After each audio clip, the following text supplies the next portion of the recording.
उसने देखा कि वो कीचड़ आलूद ज़मीन थी। वो दोनों आमने सामने बैठे थे, 4-5 दरख्तों में घिरे हुए। बारिश तड़ातड़ बरस रही थी। वो दरख्त से टेक लगाए उकड़ू बैठा था और उसे पुतलियां सिकोड़ के चुपती नज़रों से देख रहा था। वो सामने कीचड़ पे बैठी थी, उसके मुंह पे मिट्टी लगी थी, उलझे सुनहरे बाल गर्द आलूद थे, चेहरे पर जख्म के निशान थे, कपड़े फटे पुराने थे। वो भी फातिहा को इन्हीं नज़रों से देख रही थी, बाजुओं में कुछ पकड़े बैठी थी। एक नन्हा हिरन था वो इसको अपने बाजुओं में ज़बरदस्ती जकड़े हुए थी। हिरन किस्मसा रहा था, फड़फड़ा रहा था, मगर तालिया ने अपना कीचड़ आलूद पांव इस जानवर की गर्दन पर रखा हुआ था। आपने मुझसे पूछा था, याद है? वो नजरें इस पे जमाए कीचड़ पे रखा चाकू उठाते हुए गुर्राई थी कि तुम्हारा टैलेंट क्या है, तुम्हारी जिंदगी में कामयाबियां क्या है, तुम्हें क्या आता है। वो एक एक लफ्ज चबा चबा के अदा कर रही थी। चाकू अब हिरन की गर्दन से लगा लिया था। नजरें फातिहा के चेहरे पर मरकूज थीं। मुझे ये आता है। और साथ ही चाकू तेजी से हिरन की गर्दन में घोंप दिया।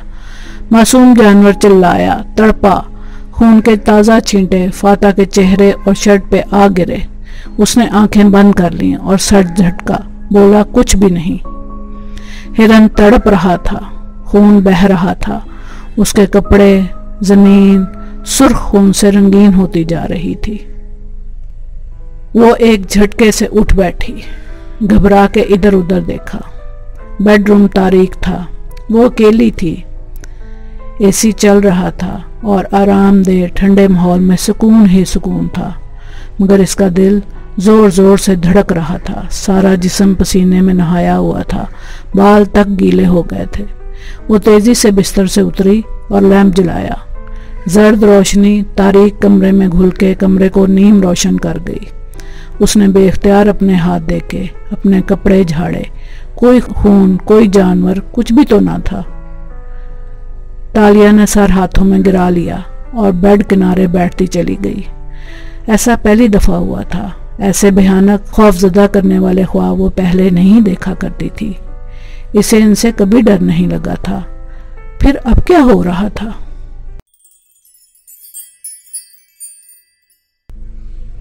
आर्ट गैलरी इस शाम अपनी मरमरी राहदारियों के साथ चमकती हुई दिखाई देती थी। दूर दूर तक दीवारों पर आवेज़ां, पेंटिंग्स, शीशे के चौखटों में नुमाइश के लिए लगाए गए नवादरात। बड़े हालनुमा कमरे की छत 2 मंजिलें ऊपर थी। किसी शॉपिंग मॉल की तरह फर्श पे खड़े होकर गर्दन उठाओ तो ऊपरी दोनों मंजिलों की चौकोर बालकोनियाँ और उनमें टहलते लोग साफ दिखाई देते थे। सयाह और आर्ट के कदरदान रुक रुक कर नुमाइशी शहपारे देख रहे थे। ऐसे में ऊपरी मंजिल पर कॉर्नर ऑफिस के अंदर खुशगवार माहौल में मीटिंग जारी थी। कंट्रोल चेयर पर असरा महमूद बैठी थी, माथे पे कटे बाल सामने किए और बाकी को फ्रांसीसी जोड़े में गूंदे उसने स्कर्ट के ऊपर ग्रे मिनी कोट पहन रखा था। बड़ी भूरी आंखों में मुस्कुराहट लिए वो हाथ बाहम में लाए आगे होकर बैठी कह रही थी, मैं आपकी इस इनायत की जितनी कदर करूं कम है। हम इस पेंटिंग को नीलामी में रखेंगे और इससे हासिल होने वाला चौथा हिस्सा खैराती इदारों को भेजा जाएगा। अल्लाह आपसे कबूल करे। सामने हबशी सूरज सूट में मलबूस लंबा तिरंगा आदमी बैठा था, जिसकी फ्रेंच दाढ़ी थी और उसके आगे पीछे 3-4 अफराद बैठे थे। उनमें से एक अशर भी था। वो बस मुस्कुरा के सारी कार्रवाई देख रहा था। असरा की सेक्रेटरी असरा के पीछे मुस्तैद सी खड़ी थी और मेज़ पर एक बड़ा सा लकड़ी का डब्बा रखा था, जिसके अंदर फ्रेम में यकीनन एक पेंटिंग थी। नवाजिश मैम। वो सर को खम देकर मुस्कुरा के बोला था, ये पेंटिंग हमारे ख़ानदान में पिछले 70 साल से मौजूद है। तमाम लीगल डॉक्यूमेंट्स मैंने आपको दे दिए हैं। इस पोएम अमूमन चीनी और मगरबी ताजरों का पोर्ट्रेट बनाया करता था, मगर इसका ये काम ज़ख्मी हिरन इसके दूसरे तमाम कामों से मुख्तलिफ है। पीछे खड़े गार्ड ने झुक कर डब्बे का ढक्कन हटाया तो असरा कुर्सी से उठ खड़ी हुई। तमाम बैठे हुए अफराद भी उठ गए। पेंटिंग एक दरख्त की थी जिसके तने के साथ एक हिरन गिरा पड़ा था। उसकी गर्दन से खून बह रहा था और उसकी आंखें आसमान पे जमी थी। इन आंखों की यासियत, उनका कर्ब। असरा ने सताइश से गहरी सांस ली और हौले से पेंटिंग के शीशे को छुआ। स्पाइलम की सबसे मज़ेदार बात यह थी कि वो रिवर्स ग्लास पे पेंटिंग करना जानता था। इस ज़माने में 18वीं सदी में सिर्फ मगरबी पेंटर्स इसमें महारत रखते थे। शीशे पर उल्टी तस्वीर बनाना और फिर इसको सीधा करना। सुभान अल्लाह। वो तहसीन से कह रही थी। फिर उसने सर उठाया और मुस्कुरा के मेहमानों को देखा। मैं फाता के लिए माजरत ख्वाह हूँ।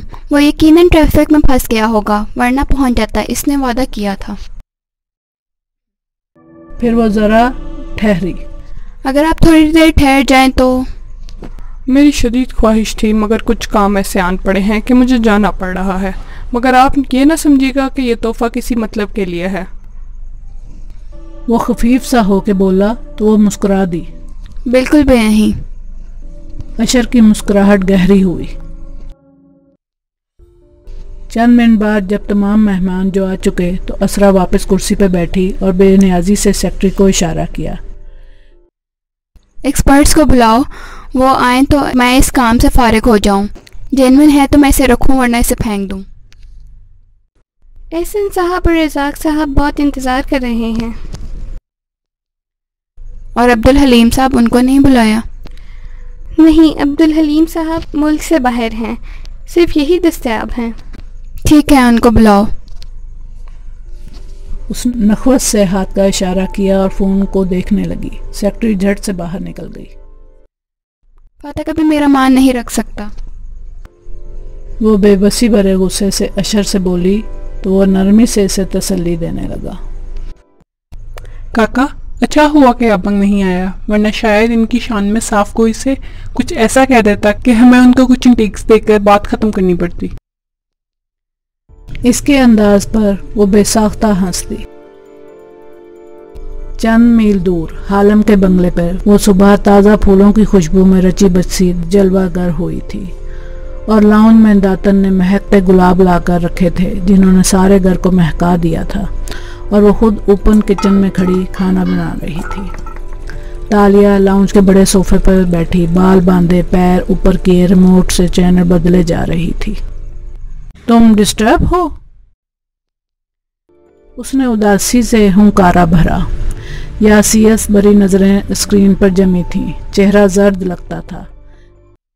मैंने ख्वाब में देखा, वो मेरे सामने बैठा था और मैंने इसे देखते हुए एक हिरन को ज़िबा कर डाला। दातन के हाथ से डोई छूट गई। हड़बड़ा के वो पलटी और बेयकीनी से उसे देखा। हिरन को ज़िबा? फिर उसने झिरझिरी ली। शुरू में जब मैं मुर्गियां पालती तो मैं एक आध को ज़िबा कर लेती थी, मगर हिरन? मुझे ये सब चीज़ें आती हैं दातन, खंजर का इस्तेमाल, गन का इस्तेमाल, हाथों का इस्तेमाल, मगर मैं इस तरह किसी मासूम जानवर को नहीं मार सकती। उसने सर झटका, फिर चौंकी। और वो मुझे ताशा कह रहा था। साशा? दातन को लगा इसे सुनने में गलत फहमी हुई है। वो साशा के नाम से एक आईडी है ना तुम्हारे पास? नहीं दातिन, इसने मुझे ताशा कहा, बल्कि मैंने इसे खुद बताया कि इसने मुझे ये कहकर कुछ पूछा था। खैर, उसने सर झटका। मैंने इसे हिरन ज़िबा करके ये बताया कि ये मेरा टैलेंट है, मगर ये क्या बात हुई? ख्वाब तो लामती होते हैं, तो फिर ये सब क्या था? वो उलझी हुई थी। तुम्हारा टैलेंट क्या है? इस सवाल पर उसका चेहरा जख्मी सा हो गया। लोगों को धोखे देकर पैसे बटोरना और चोरियां करना। वो तल्ख हुई। मगर इसके अलावा तुम एक अच्छी आर्टिस्ट भी तो हो ना? आर्ट की पहचान है तुम्हें। अगर तुम किसी यूनिवर्सिटी में या किसी आर्ट म्यूजियम में बतौर एक्सपर्ट काम करो तो बहुत पैसे बना सकती हो। असली और नकली आर्ट की तस्दीक बहुत कठिन काम होता है। जाने दो, इसका मेरे ख्वाब से क्या ताल्लुक? खैर, आज हम प्लान डी की तरफ आएंगे। उसने रिमोट से टीवी बंद किया और तमाम उलझनों को गोया झटक के मुकम्मल तौर पर दातन की तरफ मुतवज्जो हुई। मिसेस यास्मीन और मिसेस फौजिया किस वक्त गैलरी जाएंगी? मैंने तुम्हारे नंबर से इन दोनों को मैसेज करके आज शाम का कहा था, मगर तालिया दातन पैंट ढक के सामने आई और फिक्रमंदी से उसे देखा।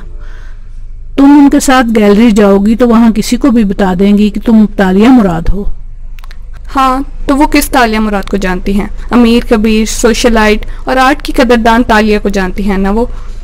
इनको ये तो नहीं मालूम कि मेरा असल जरिया आमदनी क्या है, और मैंने जिन इलाकों में वेट्रेस या नौकरानी बनकर काम किया है वो यहाँ से काफ़ी दूर हैं, और वो अपर मिडिल क्लास है। तालिया मुराद एलीट में मूव करने वाली लड़की है, जिसके बाल सुनहरी हैं और जो सिर्फ डिज़ाइनर डायमंड्स पहनती है। यही तो मैं कह रही हूँ ना कि मिसेस असरा से ब्रेसलेट चुराने के लिए तुमने अगर ग्रिफ्टर ही बनना है तो कोई और रूप धार लो। थीफ वो चोर होता है जो खामोशी से माल चुरा के ले जाता है, और ग्रिफ्टर वो ठग होता है जो कोई किरदार अपना के बहेस बदल के किसी के पास जाता है और अपनी चर्ब जुबानी से उनसे मतलूबा माल लूटता है, जैसे बिजनेस इन्वेस्टमेंट का झांसा वगैरह देना। मैं कभी ग्रिफ्टिंग नहीं करती दातिन, वो तुम करती हो। मेरा चेहरा केएल के इस इलाके में एक अमीर सोशलाइट के तौर पर मशहूर है जो अपने बाप की दौलत खर्च कर रही है। मैं नहीं चाहती कि कल को जब ये काम छोड़ूं तो कोई मुझे पहचान ले।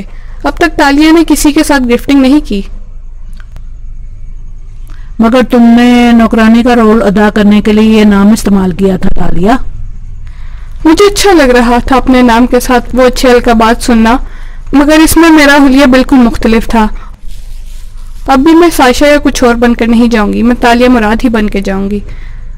वो मुतमईन बैठी थी, मगर दातन ने इसी बेचैनी से उसे देखा। तुमने मिसेस असरा को जूस सर्व किया था, अगर उसने पहचान लिया तो? ओह दातिन, हम रोज रेस्टोरेंट में दर्जनों वेटर्स को देखते हैं। 1-2 सेकंड के लिए एक ही यूनिफॉर्म में मलबूस एक उम्र की 3-4 लड़कियों को देखकर कोई भी नहीं पहचान सकता। असरा दिन में 10 जगहों पर जाती है और उन्होंने मुझे देखा जरूर था, नजर नहीं मिलाई थी। किसी को भी मैं याद नहीं होंगी। लाइट्स भी डिम थी। रहे इनके मुलाजिम तो वो कोई इतने ज़हीन फतीन उकाबी नज़र के मालिक नहीं थे कि मुझे पहचान लें। वो हाथ हिलाते हुए बात करती थी, जैसे हवाओं में अनदेखे ताल छेड़ रही हो, जैसे कोई जादूगर सारे जादू बखेर के हर चीज तय किए बैठा हो। तो अब तुम बकायदा असरा से मिलने जा रही हो, मगर तुम क्या कहोगी?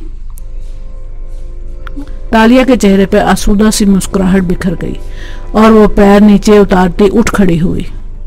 मैंने कुछ नहीं कहना, जो कहना है मेरे डायमंड्स ने कहना है। तुम खाना बनाओ, मैं बाल डाई करके वापस तालिया मुराद बन जाऊं। और पैरों में चप्पल घुसेड़ती सीढ़ियों की तरफ बढ़ गई। पीछे बेचकी में तलने की खुशबू आने लगी तो दातन हड़बड़ा के उसकी तरफ लपकी।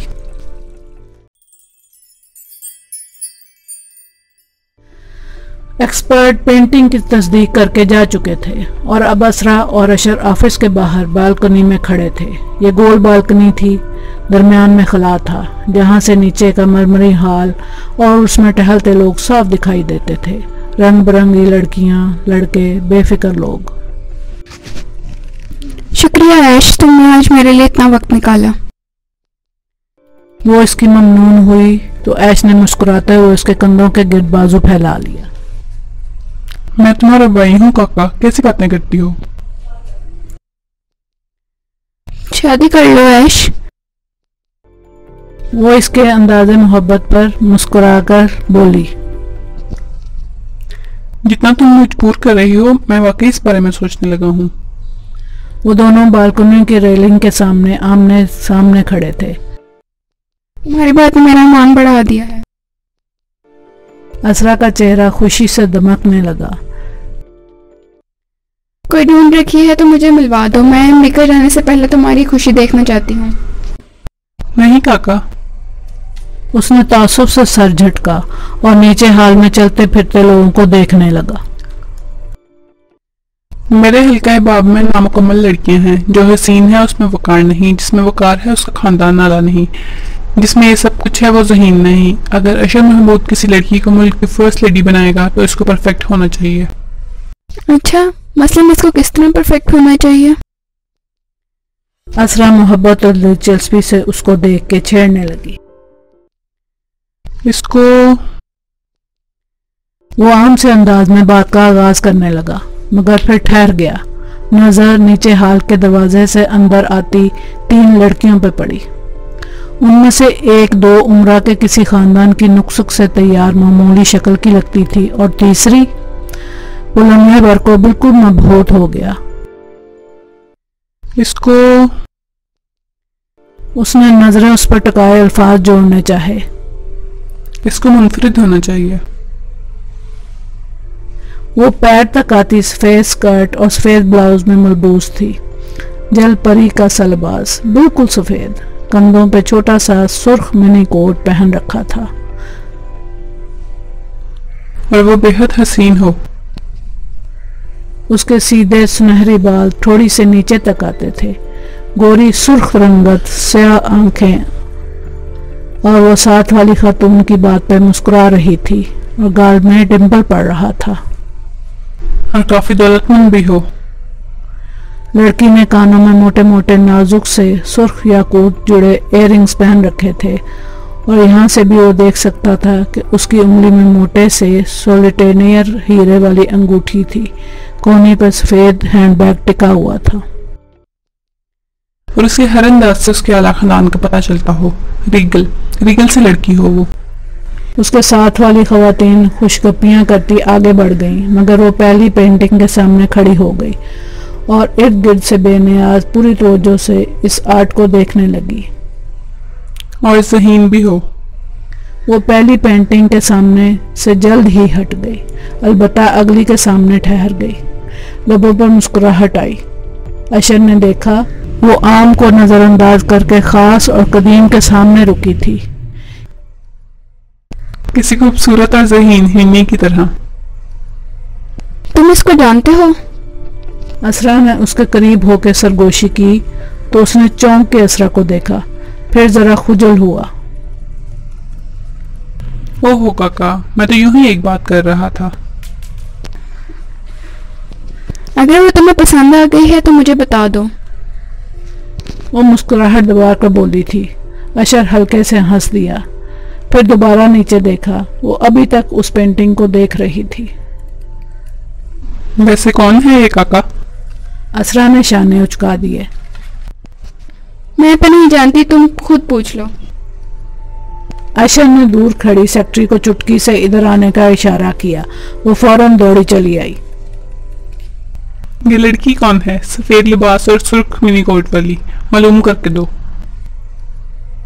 संजीदा सूरत बना के उसने स्पार्ट अंदाज में हुक्म दिया तो वो फौरन यस सर कहती सीढ़ियों की तरफ दौड़ी। गैलरी के बाहर एक कॉफी शॉप के बरामदे में छतरी तले बैठी दातन गर्मा गर्म कॉफी पी रही थी। बारिश अभी थमी थी और मौसम ठंडा हो गया था। साथ ही वो कान में लगे नन्हे टुकड़े को दबा के कह रही थी, और तुम्हें क्यों लगता है कि तुम असरा से मुलाकात कर लोगी? अंदर पेंटिंग के सामने खड़ी तालिया ने होंठों की कम से कम जुम्बिश के साथ उसका जवाब दिया, क्योंकि मेरे डायमंड इसे मुतवज्जा कर लेंगे। वो अभी भी ऊपर खड़ी मुझे देख रही है, साथ इसका भाई भी है। बस खुदा करे उसने इस सिंगापुरी ताजर की बीवी को कभी ये याकूती सेट पहने ना देखा हो जिससे हमने ये चुराया था। खुदा की कसम दातिन, अगर तुमने मुझे इस सिचुएशन में हंसाने की कोशिश की तो मैं तुम्हारा खाना पीना बंद कर दूंगी। वो बदिक्कत मुस्कुराहट दबा के बोली थी। और तीर निशाने पे लगा है।